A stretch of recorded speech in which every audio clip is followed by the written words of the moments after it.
بسم اللہ الرحمن الرحیم۔ آج ہم جو فرائض سے پہلے سنتیں ادا کی جاتی ہیں ان کے حوالے سے آج ہم بیان کرنے لگے ہیں۔ یہ ہے ہمارے سامنے الصحیح المسلم، مسلم شریف ہمارے سامنے موجود ہے اور جلد نمبر اول ہے، پہلی جلد ہے، اور یہ صفحہ نمبر 302 ہے کہ فرضوں سے پہلے کتنی سنتیں مؤکدہ ہیں اور کب پڑھی جاتی ہے۔ تو انشاءاللہ العزیز آج ہم یہ بیان کریں گے۔ اور کچھ لوگ صرف فرض ہی پڑھتے ہیں اور کہتے ہیں جی سنتوں کی کوئی اہمیت نہیں ہے، تو وہ بالکل غلط راستے پر ہے، بالکل غلط طریقے پر ہے۔ آج اب جب حدیث مبارکہ آپ سنیں گے تو آپ کو پتہ چل جائے گا کہ کتنی اہمیت ہے سنتوں کی، جو سنت مؤکدہ فرضوں سے پہلے اور بعد پڑھی جاتی ہے۔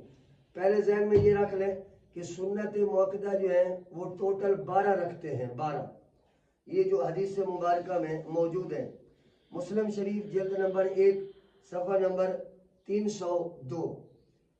پہلی سنت مؤکدہ جو ہے وہ فجر کے فرضوں سے پہلے 2 رکعتیں جو ہیں وہ سنت مؤکدہ ہیں، اور رسول اللہ صلی اللہ علیہ وسلم نے فرمایا کہ یہ جو 2 سنتیں ہیں یہ دنیا اور ما فیہا، یعنی دنیا میں جو کچھ بھی ہے سب سے زیادہ افضل ہے دنیا سے بھی۔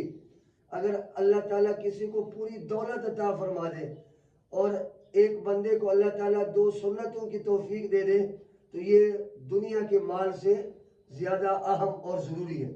فجر کی پہلی 2 سنتیں جو ہے یہ سنت مؤکدہ ہے۔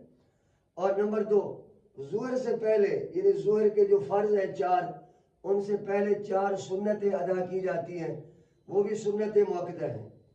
اور جب فرض پڑھ لیے ظہر کے، اس کے بعد 2 رکعت سنتیں ادا کی جاتی ہیں، وہ بھی سنت مؤکدہ ہیں۔ اور اس کے بعد مغرب کے بعد جو ہے 2 رکعت فرضوں کے بعد